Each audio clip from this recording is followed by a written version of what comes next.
Now, here's Wally Kennedy and Sunday Law. Thank you, Scott. Put young people, alcohol at a college campus together, and bad things can and do happen. Philadelphia police have charged 22-year-old LaSalle University basketball player Michael Cleaves with 11 counts of sexual assault, including rape, after a 19-year-old woman who was visiting a dorm on the campus says she drank too much and was sexually attacked by Cleaves. Cleaves' teammate Gary Neal is also charged in the incident. Both players' DNA matched the evidence taken from the room where the assault allegedly occurred. After the first woman made her complaint, a second woman, a member of LaSalle's women's basketball team, came forward to say she too had been raped last year, but her coaches discouraged her from reporting it. LaSalle, which declined our invitation to appear today, has suspended coach Billy Hahn with pay. Also suspended with pay is women's basketball coach John Miller. We'd like to welcome Catherine Bath, who's the executive director of security on campus. Catherine knows all too well the damage that alcohol can do to students. Her son died as a result of binge drinking in an episode in 1999.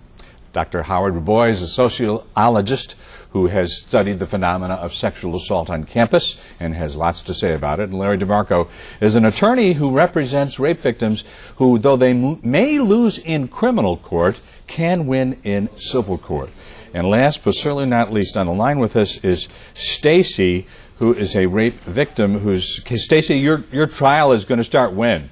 It begins August 9th, finally. Okay. And you were raped on a college campus? Correct. Okay. Well, first of all, welcome to all of you. Doctor, you say this is 20 to 25% of college co-eds from the time they start freshman year and to the time they get their diploma will be sexually assaulted. God, that's high. Well, that's what the U.S. government's Department of Justice latest research shows. And Catherine, why? Why? I would say, from our observation, acquaintance rape is an epidemic on college campuses across the whole country. And I think it has a lot to do with the permissive atmosphere on college campuses and the out-of-control drinking scene that's taking place. Let's talk about that for a second. I mean, are you saying that our young men we're raising a generation of rapists? No, not all young men find themselves in the position of being accused of being a perpetrator of rape. However, I do not think we are educating our young men to understand that someone who is drunk is not able to give legal consent. And as we become more enlightened as a society about this violence done to women, young men can wake up in the morning after a night of what they thought was consensual sex, but if the girl was too drunk to give sex, they can find themselves slapped with a rape charge. Okay. So we need to start educating our young men. I need my lawyer to answer a question for me. This is every guy's worst nightmare. I thought she said yes, or I thought she was willing. I thought she consented. And then she wakes up in the morning and says, "You raped me." That's right. However, the schools are more likely to be vulnerable in that situation because they know this is going on. Wait a minute. You said, please back up, because you're an attorney. Catherine and I are not. Is what Catherine is saying is true. Boy meets girl, they're both over the legal limit of intoxication. He takes advantage of her, sleeps with her, has sexual intercourse with her, whatever you want to say. She wakes up in the morning and says, wait a minute, I was drunk. Does that mean that every single woman who thinks that she was drunk when she had sex with a guy has a case for rape? No, not at all. But again, I want to bring it back to schools. No, please answer the question. No, certainly not. Where's the line? The line, the issue, the line is when there's intent. The line is where... Intent for what? Intent to rape. When the man knows that she's not consenting. When he knows and deliberately got her drunk and fed her alcohol or a date rape drug, he knows she can't consent. Okay, I think everybody will concede if Rohypnol, that's the so-called date rape drug, is used. I think you're going to have an easy time proving that in court. But, you know, counselor, how many people are standing at how many bars on how many nights where the guy is saying, well, you know, if I get her enough booze, maybe. You're going to lock them all up? Well, a lot of guys are doing that. That's what the studies show. Okay. There's serial rapists, and Where there's a mistake, no, you're not going to, and that's impossible to prove. That's why this is such a tricky issue. It is. Stacy, what happened to you? Well, actually, there was no alcohol involved. Okay, so this is a little bit more cut and dry. Excuse me? This is a little bit more cut and dry. There's no. Now, but as always in every rape case, there's a question of consent. What happened in your case?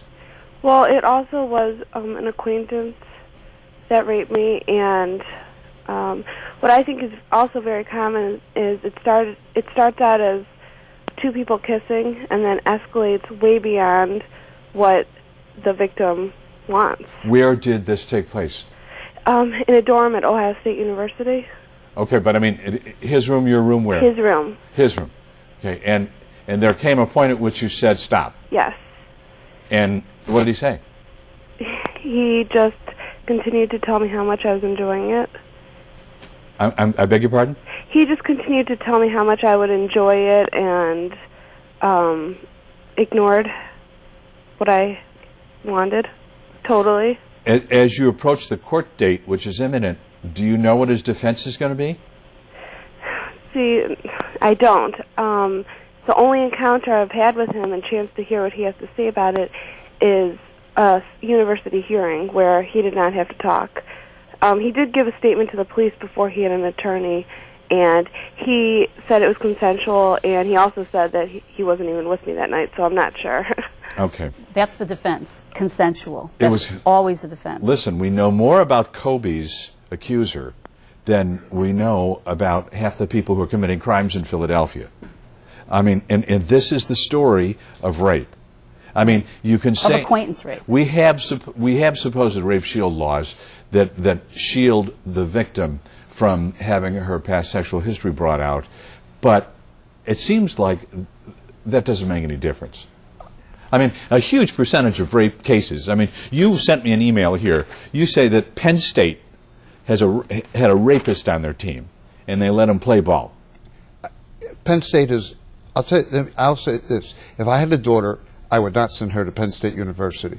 The president there has a long history going back to when he was president of Nebraska of setting things up so that to protect their athletes at the expense of the victims. Let's be legally correct here, sir. Was there a member of this team that was found guilty of felony rape? Yeah. He was found in a court of law. Mm-hmm. And what was he sentenced to? Penn State, I think it was 8 months in a county jail. And Penn State administrators wrote letters to the judge recommending a light sentence.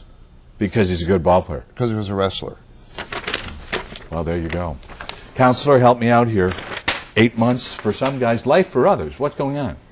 What's going on is what Dr. Roboy said. They're protecting their students, and what subjects them to legal liability is when they respond with deliberate indifference to a known sexual harassment, and that sexual harassment is so severe and pervasive, and that would include a sexual assault.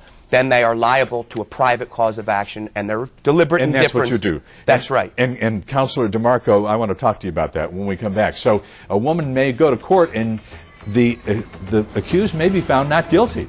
So then she turns around, goes to civil court, and sues him and sues the school. What happens then? Stay with us. And if you'd like to be part of the conversation, our number is 1-800-916-2676. More in a second.